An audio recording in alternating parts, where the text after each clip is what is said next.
Everybody, I'm Dr. Forth, the founder of the Study ACEs Institute.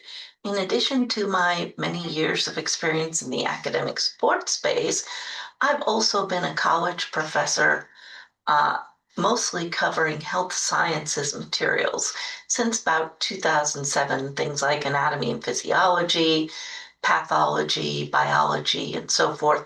And so I bring that unique perspective of a faculty member to all of my academic support materials. I love to see my students succeed, and I'm looking forward to sharing some of my best recommendations and tools for studying. Have you ever noticed that some of your classmates seem to effortlessly learn the material? They hear it in class, maybe they read just a bit, and then they remember it. And perhaps you're struggling to retain that information. The question is, why? What's the difference? How do people learn? So there's a lot of research going on in that space. One of the old concepts, perhaps you've heard of learning styles. People say, oh, well, I'm a visual learner or I'm an auditory learner. And the fact is, we're all a combination of visual, auditory, and tactile learners. It's not really a diagnosis. Now, in the research into learning, they're talking a lot more about metacognition, which really just means becoming aware of the way that you learn information. We learn new material by relating it to material that we already know. And so in my lecture classes, I often use stories, either cases from my clinical practice or information from pop culture like movies and books. We learn information when it's considered to be relevant and interesting. So by comparing it to those other references that may be more familiar to people, that way it becomes more interesting and relevant because it's easier to remember the movie or story that you've already heard about. And that helps you to transfer this information, which is new, into long-term memory storage.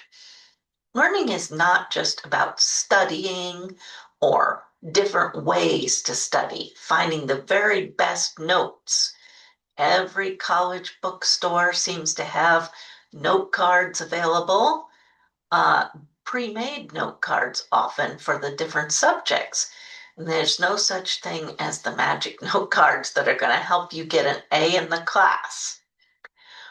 No learning program is complete without some of the well-established information like time management, test taking, note taking methods. Of course, we're going to talk about all of those things. And we have a new topic to cover. That is the use of AI in education. I'm probably going to be doing an entire video about AI and the implications of using AI in the education space. Since I prefer a more holistic approach to learning, we're not just going to stop there. I'm also going to be adding things like mindfulness and arranging your environment. That's looking at the lighting. Did you know that blue light waves can actually overstimulate the nervous system? We're going to be talking about that and different ideas for lighting, as well as how to make sure that, you have the proper chair set up.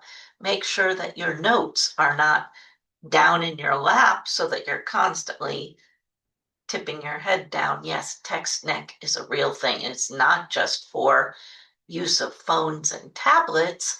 You can get that from reading your books and notes. So we don't want that. I'm also going to be bringing in some mindfulness techniques with reflexology and meditation to help you enhance the learning process for relaxation and also improving focus. You can't learn properly if you're exhausted and distracted. Well, this provides a bit of a challenge because every student that I've spoken to is generally exhausted and distracted, particularly when it comes to finals and midterms time. So we're going to look at ways that we can improve that. Did you know that academic stress can actually depress the immune system?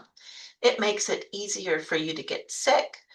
They've done studies looking at the level of a certain immune substance. It's called IgA. Ig means immunoglobulin. So they're measuring the levels of this IgA substance before, during, and after times of academic stress. And what they found was those levels decreased significantly before and after, as well as during times of high stress, and it can remain low for a week or more after the stress has passed. And this is probably not a big surprise to students because you've probably noticed how you tend to get sick right around exam time. So it's very important that you learn how to take care of yourself properly, in addition to finding just the perfect ways to study. Learning really involves the whole body, and it matters that you take proper care of yourself so that you can do your very best. I look forward to sharing my information with you.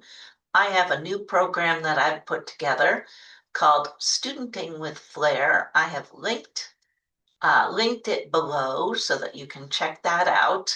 Remember, learning is change, and we have the tools to help you make sure that you can adapt and do your best.